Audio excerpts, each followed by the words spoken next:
নমস্কার। আজকে আরেকটি গুরুত্বপূর্ণ বিচার্য বিষয় নিয়ে আমরা উপস্থিত হয়েছি। বিষয়টি হলো অ্যাকশন রিসার্চ। অ্যাকশন রিসার্চ কী বা কেন, সেগুলি সম্পর্কে আমাদের একটি স্পষ্ট ধারণা যাতে তৈরি হয় সেই বিষয় নিয়ে আজকে আমাদের আলোচনা শুরু করছি। প্রথমেই বলতে গেলে আমাদেরকে বলতে হয় যে অ্যাকশন রিসার্চ শব্দটির মধ্যে একটি গুরুত্বপূর্ণ শব্দ যুক্ত আছে, সেটি হচ্ছে অ্যাকশন। এই অ্যাকশন কথাটির তাৎপর্য কী? অ্যাকশন কথাটির সহজ অর্থ হলো ক্রিয়া বা কর্ম। আচ্ছা, যখন কোনো কাজ করা হয় এবং কাজ করতে গিয়ে যখন কোনো সমস্যা বা জটিলতার অনুভূতি বা জটিলতার অনুভূতি কোনো ব্যক্তি বা কোনো সংগঠন বা কোনো প্রতিষ্ঠান করে থাকে এবং সেই সমস্যাটির সমাধান তাৎক্ষণিকভাবে সেই ব্যক্তি বা সেই প্রতিষ্ঠানের যারা কর্মকর্তা, তারা যখন সেই সমস্যাটির তাৎক্ষণিক সমাধান করার জন্য একটি ছোট্ট স্যাম্পেলকে নিয়ে এই প্রবলেমটাকে সলভ করার চেষ্টা করে থাকে, সাধারণভাবে সেই রিসার্চকেই আমরা অ্যাকশন রিসার্চ বলে থাকি। তো প্রথমে আমরা কতগুলো শব্দ যেগুলো আজকে আমরা আলোচনার মধ্যে আমাদের আসবে, সেটি হচ্ছে একটা হচ্ছে স্যাম্পেল। এখানে দেখা যাচ্ছে যে অ্যাকশন রিসার্চের ক্ষেত্রে এই স্যাম্পেলের সাইজটা ছোট হয়, স্মল সাইজ থাকে। হ্যাঁ, এখানে একজন, দুজন, পাঁচজন, সাতজন এরকম ছোট স্মল সাইজ স্যাম্পেলকে নিয়ে প্র্যাকটিক্যালি স্টাডি করা হয়। এবার যাদের এই স্যাম্পেল সম্পর্কে ধারণা নেই, সেই ধারণাটি সংক্ষেপে আমরা বুঝে নেব বা জেনে নেব জিনিসটা কি আছে। প্রথমে আমাদেরকে মনে রাখা দরকার যে পপুলেশন বলে একটি শব্দ হয়, যেটি হচ্ছে মূলত হচ্ছে আমরা যেখানে স্টাডি করে থাকি, সাধারণত যে রিসার্চ আমরা করে থাকি, সে রিসার্চ করার সময় আমরা যে এরিয়া ফর রিসার্চ আমরা সিলেক্ট করি, অর্থাৎ যে এরিয়াকে নিয়ে আমরা রিসার্চ করে থাকি, সে এরিয়ার অন্তর্ভুক্ত প্রত্যেকটি এককের যে সামগ্রিক সমষ্টি। হ্যাঁ, একটি এরিয়া, ধরা যাক আমি কোনো একটি বিষয়ের পরিপ্রেক্ষিতে আমি একটা ডিস্ট্রিক্টকে ঠিক করে নিলাম, ডিস্ট্রিক্ট নাম্বার এ নামক একটা ডিস্ট্রিক্টকে আমি ঠিক করে নিলাম যে আমি এই ডিস্ট্রিক্টের প্রত্যেকটি ব্লক স্তরে, পঞ্চায়েত স্তরে আমি অনুশীলন করব। আমি ঠিক করে নিলাম এমন একটা এজ গ্রুপ, কি এজ গ্রুপ ঠিক করে নিলাম? এজ গ্রুপ আমি ঠিক করে নিলাম 40 to 45, এরকম একটা এজ গ্রুপকে আমি সিলেক্ট করে নিলাম। 40 to 45-এর এজের যারা ব্যক্তি আছে, যারা নাগরিক আছে, যারা এ নামক একটি ডিস্ট্রিক্টে বসবাস করে, সেই ডিস্ট্রিক্টের অন্তর্ভুক্ত যত 40 থেকে 45 বছর বয়সী যে নাগরিক রয়েছে, তাদের যে সমষ্টি, সে সমষ্টি তাদেরকে নিয়ে আমি অনুশীলন করব এবং তাদের যে সমষ্টি টোটাল দেখা গেল আমার এ নামক ডিস্ট্রিক্টে যে 40 থেকে 45 বছর বয়সী এরকম আমার নাগরিক রয়েছে 5 লক্ষ নাগরিক রয়েছে, টোটাল নাগরিক রয়েছে 5 লক্ষ। তখন এটি হচ্ছে কিন্তু আমার স্যাম্পেল পপুলেশন। এটা হচ্ছে আমার যে রিসার্চের যে ইস্যু বা রিসার্চের যে প্রবলেম, সে প্রবলেমের পরিপ্রেক্ষিতে এই 5 লক্ষটা হচ্ছে আমার কাছে কিন্তু পপুলেশন। এটা total area for study, total representative unit for study. এবার আমি কি করলাম, এই 5 লক্ষ একটা সিদ্ধান্ত নিলাম যে 5 লক্ষ মানুষের কাছে তো পৌঁছাতে পারবো না। আমি ঠিক করলাম যে আমি 1000 মানুষের কাছে পৌঁছাতে চাই। 1000 মানুষকে এমনভাবে নির্বাচন করতে চাই, এই 1000 মানুষের কাছে আমি যখন পৌঁছাবো তখন যেন এই যে 5 লক্ষ মানুষের যে সমস্ত নেচার, যে সমস্ত পোটেনশিয়ালিটি, যে সমস্ত রিপ্রেজেন্টেশন, তা যেন 1000 স্যাম্পেল যথার্থভাবে রিপ্রেজেন্ট করে। অর্থাৎ এই টোটাল যে পপুলেশন আছে, সে টোটাল পপুলেশনের যে প্রকৃত যে বৈশিষ্ট্য বা প্রকৃত যে কার্যকারিতা বা যেটা আমি মাপতে চাইছি, তার প্রত্যেকটি ইউনিট যেন যথার্থভাবে বা প্রত্যেকটি ফিচার্স যেন যথার্থভাবে রিপ্রেজেন্ট করে। সেজন্য আমি কি করলাম, সেখানে র্যান্ডম কথাটির অর্থ হচ্ছে যে আমি সেখানে ব্লক বা ডিস্ট্রিক্টটাকে একটা লটারি মেথড এর মাধ্যমে আমি কি করলাম, সেখান থেকে র্যান্ডমলি 1000 আমি সিলেক্ট করে নিতে পারি। এরকম অনেক কৌশল রয়েছে স্যাম্পলিংয়ের, সেগুলো আমরা পরবর্তীতে আলোচনা করব। তো সাধারণভাবে আমি যখন দেখা যাচ্ছে যে অ্যাকশন রিসার্চ করার ক্ষেত্রে আমার এই এত বড় পপুলেশন আমি নিচ্ছি না, কোনো একটা ইনস্টিটিউশন রয়েছে বা কোনো একটা কর্মক্ষেত্র রয়েছে, সেখান থেকে আমি কি করলাম, খুব সামান্য সংখ্যক স্যাম্পল নিলাম, 5 জন নিলাম কিংবা 10 জন নিলাম, হ্যাঁ, বা 20 জন নিলাম, এরকম আমি একটা ছোট স্যাম্পল, এইরকম একটা ছোট স্যাম্পলকে আমি যখন নির্বাচন করলাম রিসার্চের জন্য, প্রথম কন্ডিশন অ্যাকশনের জন্য, অ্যাকশন রিসার্চের জন্য প্রথম যে কন্ডিশনটি সেটি হচ্ছে যে স্যাম্পল সাইজ খুবই ছোট হবে প্রথম। দ্বিতীয় হচ্ছে যে এই অ্যাকশন রিসার্চের মূল পারপাস হচ্ছে কোনো একটি সমস্যা বা কোনো একটা অ্যাকশান করতে গিয়ে বেসিক্যালি যে প্রবলেম ফিলিং হয় বা ডিফিকাল্টি ফিলিং আসে, সে ডিফিকাল্টি ফিলিং বা প্রবলেম ফিলিংটাকে ওভারকাম করার জন্য মূলত এই অ্যাকশন রিসার্চ করা হয়ে থাকে। অ্যাকশন রিসার্চে মূলত কি বলা হচ্ছে, এখানে বলা হচ্ছে ইমিডিয়েট সলিউশন, ইমিডিয়েট সলিউশনের কথা ভাবা হয়। ইমিডিয়েট সলিউশনটা একটি তাৎপর্যপূর্ণ বিচার্য বিষয়। অ্যাকশন রিসার্চে ইমিডিয়েট সলিউশন ভাবা হয় এবং তার জন্য ছোট স্যাম্পেলকে নিয়ে স্টাডি করা হয়ে থাকে। যাই হোক, এটি হচ্ছে একটা প্রারম্ভিক আলোচনা। এবার আমরা টেকনিক্যালি এই বিষয়টিকে আলোচনা করব। টেকনিক্যালি আমরা আলোচনা করব যে অ্যাকশন রিসার্চটা কী।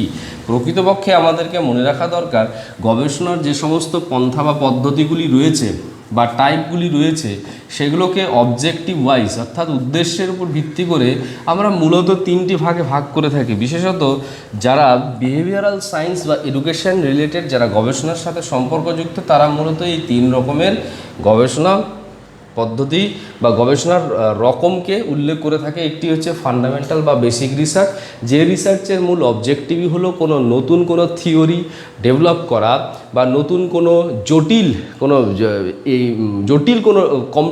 জটিল কোনো সমস্যার সমাধান সূত্র অন্বেষণ করা বা ফর্মুলা তৈরি করা। তার মধ্য দিয়ে গবেষণা কাজটি শেষ থাকে বা সীমাবদ্ধ থাকে, তখন সেটি হচ্ছে ফান্ডামেন্টাল বা বেসিক রিসার্চ। এবার এই ফান্ডামেন্টাল বা বেসিক রিসার্চের যে গুরুত্ব বা ইউটিলিটি বা তার অ্যাপ্লিকেবিলিটি বা ইউটিলিটি ইত্যাদিগুলোকে যখন যাচাই করার জন্য, কোনো থিওরিকে যাচাই করার জন্য, কোনো থিওরিকে ভেরিফাই করার জন্য, তার থিওরির বক্তব্যকে বা যে সত্যতা আছে তার অ্যাকসেপ্টেবিলিটি মেজার করার জন্য যখন কোনো গবেষণা করা হয়, সেটা হচ্ছে অ্যাপ্লাইড রিসার্চ। আর অ্যাকশন রিসার্চ কোনো একটা কাজ করতে গিয়ে যখন সাধারণভাবে কোনো তাৎক্ষণিকভাবে কোনো সমস্যার সমাধান করার প্রয়োজনীয়তা অনুভূত হয়, তখনই কিন্তু এই অ্যাকশন রিসার্চ করা হয় ছোট স্যাম্পলের পরিপ্রেক্ষিতে। যাই হোক, আমরা শুরু করব। তবে এ প্রসঙ্গে অনেকেই বলে থাকেন বা উল্লেখ করে থাকেন, এটি হচ্ছে অ্যাকশন রিসার্চকে কেউ মনে করেন, বিশেষজ্ঞ মনে করেন অ্যাকশন রিসার্চ হচ্ছে অ্যাপ্লাইড রিসার্চেরই একটি অংশ। এই কেন অ্যাপ্লাইড রিসার্চের অংশ? কারণ অ্যাকশন রিসার্চের আর অ্যাপ্লাইড রিসার্চের মধ্যে মৌলিক তফাৎ হচ্ছে স্যাম্পল সাইজের পরিপ্রেক্ষিতে অর্থাৎ এবং অবজেক্টিভের পরিপ্রেক্ষিতে। অবজেক্টিভ কি, খুব ইমিডিয়েট সলিউশন চাওয়া হয় এবং খুব ছোট স্যাম্পলের উপর করা হয়, প্রবলেমটাকে সলভ করার চেষ্টা করা হয়, immediate solution of the problem. কিন্তু প্র্যাকটিক্যালি এখানেও কিন্তু আমরা দেখতে পাচ্ছি যে এখানেও কিন্তু বিভিন্ন ইস্যু, বিভিন্ন থিওরি, বিভিন্ন নলেজ, বিভিন্ন এক্সপিরিয়েন্স, বিভিন্ন ফর্মুলাকেও কিন্তু এখানে প্রয়োগ করা যেতে পারে, অ্যাপ্লাই করা যেতে পারে। তো যাই হোক, আমরা শুরু করছি অ্যাকশন রিসার্চ সম্পর্কে একটু টেকনিক্যাল ডিসকাশন। হ্যাঁ, অ্যাকশন রিসার্চ কি? অ্যাকশন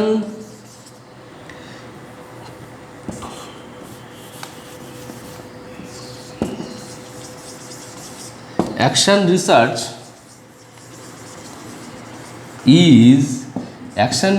ইজ কি? অ্যাকশন রিসার্চ বলছে এটা হচ্ছে ডিসিশন ওরিয়েন্টেড রিসার্চ। এখানে কি বলা হচ্ছে? Decision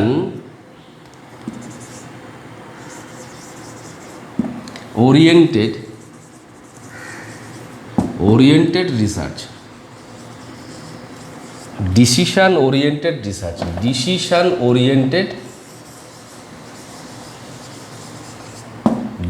oriented research. তাহলে সিদ্ধান্ত কেন্দ্রিক গবেষণা। যখন কোনো, সাধারণভাবে আমাদেরকে মনে রাখা দরকার যে কোনো একটা কাজ করতে চাইছি, এখানে দেখা গেল কাজ নম্বর 1, টাস্ক এ আমি কন্ডাক্ট করতে চাইছি, টাস্ক নাম্বার এ আমি কন্ডাক্ট করতে চাইছি, কিন্তু কন্ডাক্ট করতে গিয়ে আমি কোনো রকমের ডিসিশন নিতে পারছি না। ডিসিশন 1, ডিসিশন 2, ডিসিশন 3 এরকম রয়েছে। কিন্তু এখান থেকে আমাকে ঠিক করে নিতে হবে কোনো একটা ডিসিশন হয়তো এক্সিস্টিং ডিসিশন এরকম রয়েছে, তো কোনো একটি ডিসিশন এফেক্টিভ কি এফেক্টিভ না সেটা বিচার করা খুব দরকার। কারণ মনে রাখা দরকার যে কোনো একটা এফেক্টিভ ডিসিশনই কিন্তু কোনো একটা প্রবলেমের এফেক্টিভ সলিউশন দিতে পারে। তো কোনো একটা কাজ করতে গিয়ে দেখা গেল কাজ নম্বর 1 বা কাজ নম্বর এ, টাস্ক এটাকে কন্ডাক্ট করতে যাওয়ার সময় দেখা যাচ্ছে কোনো একজন ব্যক্তির সামনে এরকম 3 রকমের ডিসিশন রয়েছে। কিন্তু এই 3 রকমের ডিসিশনের মধ্যে এফেক্টিভ ডিসিশন কি? তাহলে এখানে একটু তফাৎ বোঝার চেষ্টা করুন যে অ্যাপ্লাইড বা অ্যাকশন রিসার্চের ক্ষেত্রে এরকম ডিসিশন থাকে না, কিন্তু এখানে কি বলা হচ্ছে যে এখানে অল্টারনেটিভ ডিসিশনস রয়েছে, কিন্তু সেখান থেকে কী করতে হবে, এই গবেষণার মূল উদ্দেশ্য হচ্ছে সে অল্টারনেটিভ ডিসিশনস থেকে মূলত এফেক্টিভ ডিসিশনসটাকে বের করে নিয়ে আসা। এবং এই এফেক্টিভ ডিসিশন যদি বেরিয়ে আসে তাহলে কিন্তু প্রবলেমের এফেক্টিভ সলিউশন আমরা বের করতে পারবো। সেজন্য এটি অত্যন্ত তাৎপর্যপূর্ণ। সেজন্য বলা হচ্ছে এটাকে decision oriented research, decision oriented research. এবং এই ডিসিশনটা কতটা তাৎপর্যপূর্ণ, এখানে যদি দেখা যায় যে 10 রকমের ডিসিশন রয়েছে, D1 টু D3 এরকমভাবে D10 রয়েছে, কিন্তু এখান থেকে মনে রাখতে হবে যে আমাকে এই 10 রকমের যে ডিসিশন রয়েছে এই ডিসিশনের মধ্যে থেকে একটি স্পেসিফিক আমার ডিসিশনকে এফেক্টিভ ডিসিশনকে গ্রহণ করতে হয় বা নিতে হবে।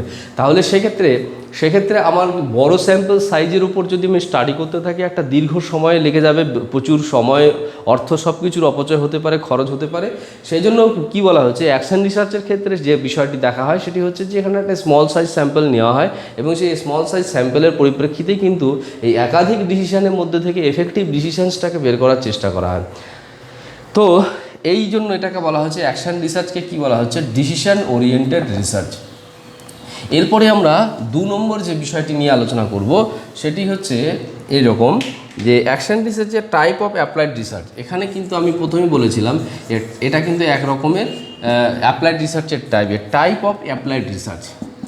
এখানে কেন এরকম বলা হচ্ছে, কারণ আমরা জানি অ্যাপ্লাইড রিসার্চে মূলত অ্যাপ্লাই করা হচ্ছে, অ্যাপ্লিকেশনটা important, scientific application of theory এটি কিন্তু প্রধান বিচার্য বিষয়। তো scientific application of theory, scientific application of existing knowledge, scientific application of basic research foundation, research findings, সেগুলোকে যখন অ্যাপ্লাই করা হচ্ছে এখানেও কিন্তু অ্যাকশন রিসার্চে সেই নলেজগুলোকে, সেই থিওরিগুলোকে, সেই প্রিন্সিপালসগুলোকে, সেই জেনারেলাইজেশনসগুলোকে অ্যাপ্লাই করা যেতে পারে বা অ্যাপ্লাই করা হয়ে থাকে। অ্যাপ্লাই করা হয়ে থাকে মূলত কিসের জন্য, অ্যাপ্লাই করা হয়ে থাকে মূলত এখানে কি করা হচ্ছে, ইমিডিয়েট সলিউশনের জন্য, ইমিডিয়েট ডিসিশন নেওয়ার জন্য। এখানে কিন্তু সেই রকমভাবে অ্যাপ্লাই করা হচ্ছে, এখানে কিন্তু ইন্টেন্সিভ ইফেক্ট কিন্তু দেখার চেষ্টা করা, ইমিডিয়েট সলিউশন চাওয়া হয়। এখানে কিন্তু কি বলা হচ্ছে, একটা সারফেসাল এফেক্ট দেখার চেষ্টা করা হয়। অর্থাৎ যদি দেখতে চাই যে অ্যাপ্লাইড রিসার্চ আর অ্যাকশন রিসার্চের মধ্যে থিওরিটিক্যাল অ্যাপ্লিকেশনের মধ্যে মূল তফাৎ কি, এখানে তফাৎ শুধু একটাই আমাদেরকে মাথায় রাখতে হবে, একটাতে হচ্ছে সদূর প্রসারী প্রভাব দেখার চেষ্টা করা, সদূর প্রসারী গুরুত্ব বা তাৎপর্য দেখার চেষ্টা করা হয়, আর আরেকটাতে কিন্তু একটা প্রারম্ভিক বা একটা প্রাথমিক যে গুরুত্ব বা প্রাথমিক যে প্রয়োগ বা প্রাথমিক যে ইউটিলিটি সেই সমস্ত জিনিসগুলো দেখা হয়। কিন্তু এখানে দেখা যেতে পারে যে এখানে কিন্তু মৌলিকতার কিন্তু সাদৃশ্য বা মৌলিকতার একটা মিল থাকতে পারে, কিন্তু এখানে কিন্তু অবজেক্টিভ ওরিয়েন্টেড ডিফারেন্সটা কিন্তু আমরা দেখতে পাচ্ছি অ্যাপ্লাইড রিসার্চ এবং অ্যাকশন রিসার্চের মধ্যে। অবজেক্টিভ ওরিয়েন্টেড রিসার্চ পার্থক্যটা কি, অ্যাপ্লাইড রিসার্চে একটা সদূর প্রসারী প্রভাব, সদূর প্রসারী এফেক্ট, সদূর প্রসারী গুরুত্ব এবং এবং একটি বিস্তৃত তাৎপর্য বের করার চেষ্টা করা হয়। কিন্তু এখানে কিন্তু সেরকম নয়, যা রয়েছে যে বক্তব্যটা রয়েছে সে বক্তব্যটাকে জাস্ট ফলো করা, যে বক্তব্যটা দেওয়া হয়েছে কোনো একটা থিওরিতে সেটাকে ফলো করা। As for example, Swami Vivekananda বহু পূর্বে তার যে জ্ঞান বা বিজ্ঞান চেতনার পরিপ্রেক্ষিতে বা অনুশীলনের পরিপ্রেক্ষিতে তিনি একটা উপলব্ধিকে জনসম্মুখে উপস্থাপন করেছেন এবং তিনি একটা থিওরি দিয়েছেন। তিনি বলেছেন এইভাবে যে education is the manifestation of perfection already in man. এটা হচ্ছে স্বামী বিবেকানন্দের একটা কনসেপ্ট এবং এটা একটা theory. Education is the manifestation, তো education is the manifestation of perfection already in man. এই যে থিওরিটি, এটাকে আমি ডিটেলসে অ্যাপ্লাই না করে, ডিটেলসে অ্যানালাইসিস না করে আমি এটাকে সত্য হিসেবে ধরে নিলাম, ধরে নিয়ে এটার পরিপ্রেক্ষিতে বা একটা রেফারেন্স হিসেবে ধরে নিলাম, ধরে নিয়ে এটার পরিপ্রেক্ষিতে যখন কোনো একটা প্রবলেমের ইমিডিয়েট সলিউশন বের করার চেষ্টা করব, তাহলে সেক্ষেত্রে কী করছি, আমি কিন্তু অ্যাপ্লাই করছি, কিন্তু থিওরিটাকে অ্যাপ্লাই করছি, থিওরিটিকে ফলো করছি, সেটাকে রেফার করছি, কিন্তু সেটার কিন্তু ভেতরে আমি ডিটেলসে যাচ্ছি না। সেটার যে মূল বক্তব্য, তার যে বিচার্য বিষয়, তার যে সিদ্ধান্ত, সেটাকে কিন্তু আমরা কি করছি, সেটাকে তার এফেক্টিভনেসটাকে বের করার চেষ্টা। সিদ্ধান্তটা যা বলেছে সেটা ঠিক সিদ্ধান্ত না ভুল সিদ্ধান্ত সেটা পরের বিষয়, কিন্তু বিষয়টা হচ্ছে যে সিদ্ধান্তটা রয়েছে সেই সিদ্ধান্তটাকে প্রয়োগ করার চেষ্টা করা হয় প্রাথমিকভাবে, তাৎক্ষণিকভাবে কোনো সমস্যার সমাধান করার জন্য। তো যাই হোক, এরপরে যে বিচার্য বিষয়টি অ্যাকশন রিসার্চ সম্পর্কে আমরা আলোচনা করব, সেটি হচ্ছে তৃতীয় গুরুত্বপূর্ণ একটি পয়েন্ট, যে অ্যাকশন রিসার্চকে কি বলা হচ্ছে, একে বলা হচ্ছে যে small sample based immediate solution getting approach. 3 নম্বর যে বিচার্য বিষয় বলা হচ্ছে, যেটা নিয়ে আজকে আমরা আলোচনা শুরু করেছিলাম, আর যে small sample small sample based immediate sample based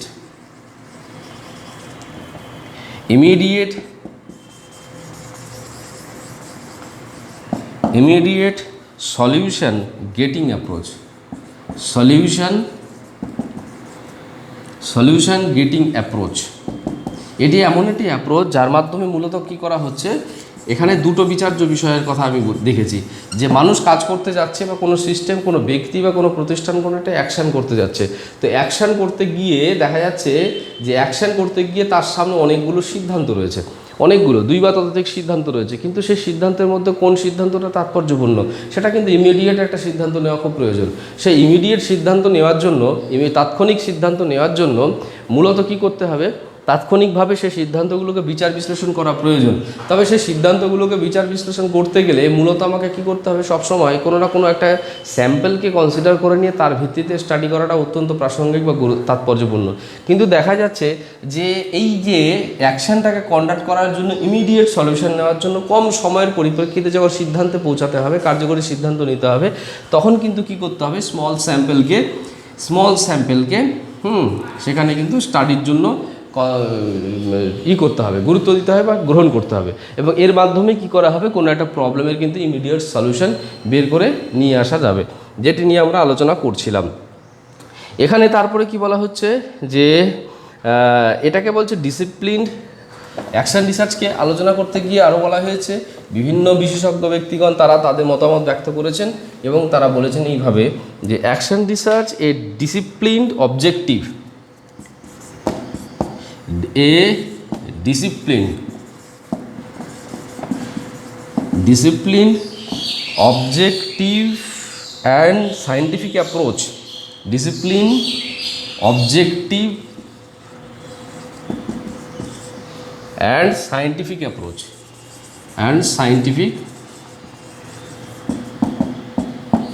scientific approach এটা সায়েন্টিফিক অ্যাপ্রোচ, কিসের approach, scientific approach of problem solution. এখানে কি বলা হচ্ছে, কোনো প্রবলেম সলভ করার জন্য, কোনো প্রবলেমে সলভ করার জন্য, সলিউশনের জন্য এটা একটা ডিসিপ্লিনড অ্যাপ্রোচ, এটা একটা অবজেক্টিভ অ্যাপ্রোচ। এখানে কিন্তু ব্যক্তির যে পক্ষপাত, ব্যক্তির পছন্দ অপছন্দ ইত্যাদি বিষয়গুলো এখানে কোনোভাবে গুরুত্ব পায় না, এটা বলা হচ্ছে সায়েন্টিফিক। এখানেও কিন্তু সায়েন্সের যে সমস্ত নীতিগুলি রয়েছে, সায়েন্সের যে সমস্ত পলিসি বা প্রিন্সিপালসগুলো রয়েছে সেগুলোও কিন্তু এখানে ফলো করা হয়। তাহলে এটি একটি সায়েন্টিফিক অ্যাপ্রোচ, এবং এটি হচ্ছে ডিসিপ্লিনড অ্যাপ্রোচ। এটা অত্যন্ত স্ট্রাকচার্ড ওয়েতে কাজটি হয়ে থাকে।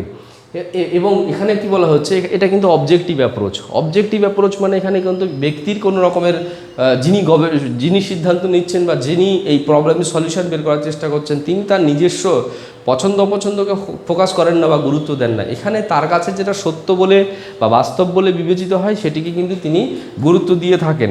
সেটি কিন্তু এখানে একটা তাৎপর্যপূর্ণ বিচার্য বিষয় হিসেবে দেখা দিয়েছে। তো যাই হোক, এই হলো অ্যাকশন রিসার্চ। এই অ্যাকশন রিসার্চের মূলত তাহলে আমরা দেখতে পাচ্ছি কতগুলি তাৎপর্যপূর্ণ বিচার্য বিষয়। প্রথম কথা বলা হচ্ছে যে অ্যাকশন রিসার্চ মূলত কোনো একটা অ্যাকশান কন্ডাক্ট করতে গিয়ে, কোনো একটা কাজকে অপারেট করতে গিয়ে বা কোনো কাজটাকে যথার্থভাবে সম্পাদন করতে গিয়ে যদি দেখা যায় কোনো রকমের অবস্ট্যাকলস বা কোনো রকম বাধা আসছে বা কোনো রকম সমস্যা আসছে বা জটিলতা আসছে, সেই বাধা বিপত্তিকে তাৎক্ষণিকভাবে ওভারকাম করতে গিয়ে বা সেই বাধা বিপত্তিকে তাৎক্ষণিকভাবে সলভ করার জন্য মূলত যখন সিদ্ধান্তগুলোকে খুঁজে বের করার চেষ্টা করা হয় এবং সেই সিদ্ধান্তগুলোর মধ্য থেকে কোনো একটা স্পেসিফিক বা তাৎপর্যপূর্ণ বা এফেক্টিভ সিদ্ধান্তকে নির্ধারণ করার চেষ্টা করা হয় বা নির্ধারণ করা হয়, এবং সেই নির্ধারণ করার ক্ষেত্রে যখন কোনো স্মল গ্রুপ স্টাডি, ছোট্ট একটা স্মল স্যাম্পল গ্রুপ স্টাডি বা স্মল স্যাম্পল একটাকে নেওয়া হয় এবং তার পরিপ্রেক্ষিতে কম সময় ধরে কম অর্থ ব্যয় হতে পারে, তার পরিপ্রেক্ষিতে যখন কোনো রকম প্রবলেমটাকে সলভ করার চেষ্টা করা হয় এবং সেই প্রবলেমটা সলিউশন বের করার চেষ্টা করা হয় বা তাৎক্ষণিকভাবে প্রবলেম সলভ করা হয়, তখন সাধারণভাবে সেই রিসার্চকে আমরা অ্যাকশন রিসার্চ বলে থাকি। সাধারণভাবে আমাদেরকে মনে রাখা দরকার, এডুকেশন বা বিহেভিয়ারাল সায়েন্সের যারা গবেষক তারা কিন্তু সবথেকে বেশি এই ধরনের রিসার্চ করে থাকেন। যেমন বলা যেতে পারে একজন মাস্টারমশাই বা একজন টিচার, শিক্ষা প্রতিষ্ঠানে যে সমস্ত ব্যক্তি, এক্সপার্ট ব্যক্তিরা রয়েছেন বা অ্যাকাডেমিশিয়ানরা রয়েছেন, তারা কিন্তু এরকম প্রতিনিয়ত বা প্রায়শই এই ধরনের প্রবলেমের সলিউশন বের করার চেষ্টা করেন। এই ধরনের প্রবলেম সলিউশন বের করার জন্য তারা কিন্তু এই ধরনের রিসার্চ প্রায়ই করে থাকেন। যাই হোক, আপনারা মনোযোগ সহকারে শুনছিলেন, বিষয়টাকে বোঝার চেষ্টা করছিলেন, তার জন্য আপনাদেরকে অসংখ্য ধন্যবাদ।